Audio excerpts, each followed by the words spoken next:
General Zia साहब का मैं फ़ैन हूँ। मुशर्रफ साहब की जब गवर्नमेंट आई उसमें म्यूजिकल नाइट्स जो है उसकी इजाज़त दी गई। कोई थिएटर ऐसा नहीं बचा जहाँ म्यूजिकल नाइट ना होती हो। वो मुशर्रफ साहब के दौर में है। उससे पहले थिएटर में गाना नहीं था। मुशर्रफ साहब के दौर में गाना आया। मुशर्रफ साहब के दौर में फिल्म इंडस्ट्री जो है वो डेड हुई। गंदी फिल्म बनाने के बावजूद फिल्म इंडस्ट्री हमारी अपने पाँव पे नहीं खड़ी हुई हो सकी। जिनके दौर में वो गाने रिलीज हुए उनको आज भी आप पकड़ सकते हैं सेंसर बोर्ड वाले। अगर एक बार वो फिल्म बैन कर देते या वो गाने बैन कर देते तो दोबारा किसी की जरूरत ना होती। अस्सलाम वालेकुम नाज़रीन, मैं आपका होस्ट राना नवीद और आप देख रहे हैं वॉइस ऑफ नेशन। नाज़रीन, इस टाइम हमारे साथ मौजूद है पाकिस्तान का एक बहुत बड़ा नाम, पाकिस्तान का सरमाया, और जिन्होंने स्टेज इंडस्ट्री को इतना सारा टाइम दिया, पाकिस्तान की इतनी खिदमत की कि मैं आपको बता नहीं सकता। हमारे साथ मौजूद हैं ज़फ़र इरशाद भाई। ज़फ़र इरशाद भाई, बहुत शुक्रिया कि आपने हमें टाइम दिया। जी अस्सलाम वालेकुम नवीद भाई।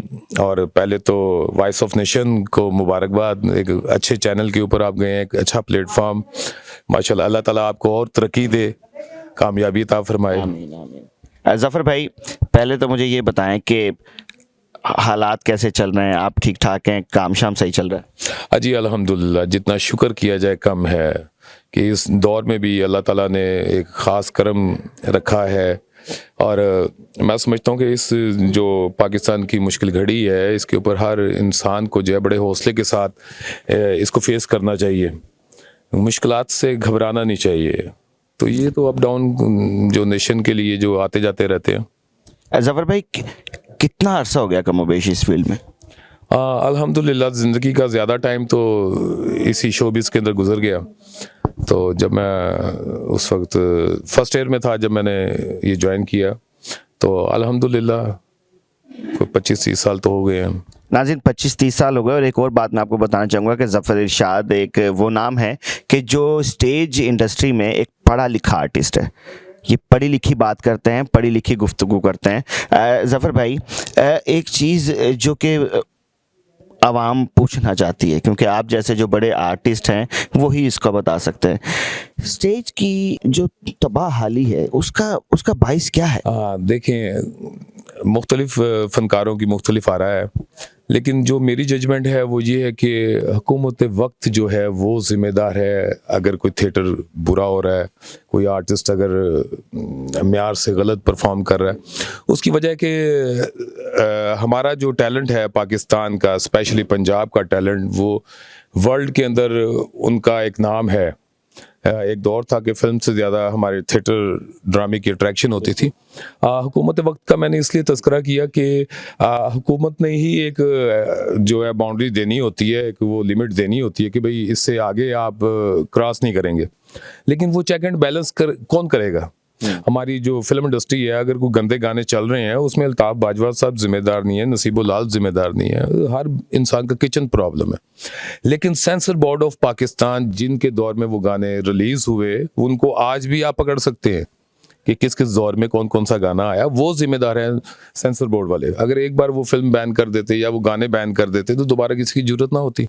बिल्कुल ऐसे ही मैं समझता हूँ कि इस टाइम जो पंजाब में थिएटर तमासील कैसर सनाउल्लाह साहब की ज़ेर सरपरस्ती चल रहा है, और मेरे ख्याल में इतना उम्दा काम हो रहा है क्योंकि जिससे भी पूछें, और आर्टिस्टों के घरों का जो चूल्हा है वो जलना शुरू हो गया है। तो ये काम और जगह पे क्यों नहीं हो रहा? अच्छा, एक तो मुझे इस बात की बहुत खुशी हुई, बहुत एक तवील गैप के बाद, कम से कम 10-12 साल के बाद किसी ने ये जुर्रत की कैसर सनाउल्लाह खान साहब की सूरत में कि उन्होंने जो असल ड्रामा है, जो असल ड्रामे की रूह है, उसको दोबारा उजागर करने का, कि आवाम के सामने वो चीज़ आनी चाहिए। और जितनी उन्होंने मेहनत की, उनके 6-7 जो हैं वो प्लेस ये रूटीन में आए हैं इस सीज़न के अंदर, लेकिन उनका जो ड्रामा भी आया वो पहले से मुख्तलिफ आया और पहले से बढ़कर आया। तो अभी ये रिलीज़ हुआ है, अब रिलीज़ होने शुरू हो गए हैं। हीरा पन्ना जो है रिलीज़ हुआ है। यकीन करें कि जब मैंने खुद उसको देखा वीडियो पर, हमने परफॉर्म भी किया, परफॉर्म करने का एक अपना नशा था, एक अपना मज़ा था उसका, लेकिन जब उसको देखा तो मुझे वो दौर याद आ गया बबू बराल साहब का, मस्ताना साहब का, जब वो इकट्ठे काम करते थे, अनवर अली साहब, अमान साहब, सुहेल साहब या आबद खान साहब। तो ये हमारे जो लेजेंड्स हैं, और मैं समझता हूँ कि वो मास्टर कॉपीज़ थी फनकारी के हवाले से वो मास्टर कॉपीज थी। अब जो फनकार काम कर रहे हैं, बमा इंक्लूड मेरे, तो हम सब फोटो कॉपी हैं। एक फार्मी सा सिस्टम शुरू हो गया ऐसी तो बात नहीं है, आप जैसे फनकार फोटोकॉपी नहीं हो सकते। जफर भाई, जब सुहेल साहब की आपने बात की, जब आपने बात की अमानुल्लाह साहब की, जब आपने बात की बब्बू बरहाल साहब की, ये वो दौर गुजरा कि जिसमें जुगत हुई तो फिर वो कमाल हो गई, इसमें रक्स हुआ तो वो भी कमाल हो गया। अच्छा, रक्स की कैटेगरी जो उस वक्त थी ना, वो रक्स ही था, उसमें डांस होता था। लेकिन आज के डांस में अजीबो गरीब किस्म के इशारे, यानी कि वो सिर्फ ये नहीं लगता कि ये गंदा डांस है, वो ऐसा लगता है कि ये बड़ा चीप डांस है। ये क्या वजह है? जो आज का डांस है, पहले तो अव्वल तो थिएटर में डांस नहीं था। म्यूजिक के साथ, रिदम के साथ जो मूवमेंट थी उसको भी रोका जाता था। तो अब जो डांस है वो उसको रोका भी जाए तो वो नहीं रुक रहा। ना वो शायरी रुक रही है, ना वो परफॉर्मेंस रुक रही है, ना वो ड्रेसिंग रुक रही है।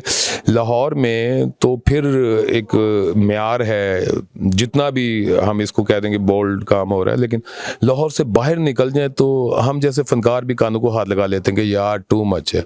मैं तो इसी वजह से कोशिश होती है कि आउटडोर कम जाऊं, लेकिन वो भी हमारे थिएटर का हिस्सा है, वो फनकार भी इस इंडस्ट्री का हिस्सा है। तो लेकिन वो कुछ भी नहीं कर सकते।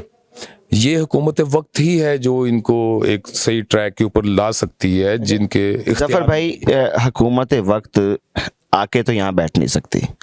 हुकूमत वक्त ने अपने कारिंदे बिठा रखे हैं, लेकिन कारिंदे भी एक लिमिट में और एक वक्त में इधर आते हैं, लेकिन उसके बाद जब वो चले जाते हैं तो वो चीज़ तो हर तरफ ही हो रही है। ये जो यहाँ पे काम करने वाले हैं वो इन्हें क्यों नहीं रोक पा रहे?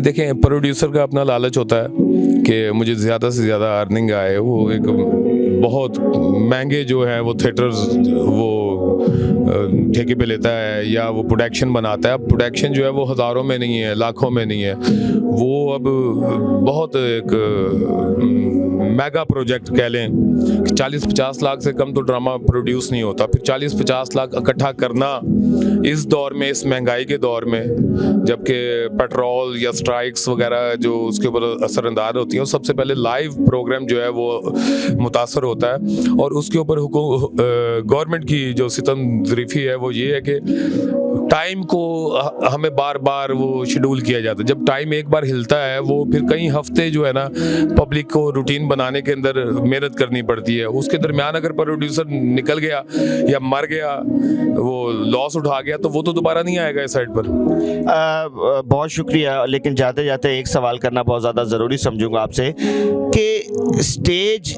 जब इस तरफ जाना शुरू हुआ वल्गैरिटी की तरफ, उसका जिम्मेदार किसको समझते हैं? देखिए, हर इंसान की अपनी एक राय होगी, लेकिन मैं समझता हूँ कि हमारे थिएटर की वल्गैरिटी का स्टार्ट जो है 99 के बाद हुआ, जब मुशर्रफ साहब की गवर्नमेंट आई। और जनरल ज़िया साहब का मैं फ़ैन हूँ। मुशर्रफ साहब की जब गवर्नमेंट आई उसमें म्यूजिकल नाइट्स जो है उसकी इजाज़त दी गई। हर थिएटर, कोई थिएटर ऐसा नहीं बचा जहाँ म्यूजिकल नाइट ना होती हो। वो मुशर्रफ साहब के दौर में है। उससे पहले थिएटर में गाना नहीं था।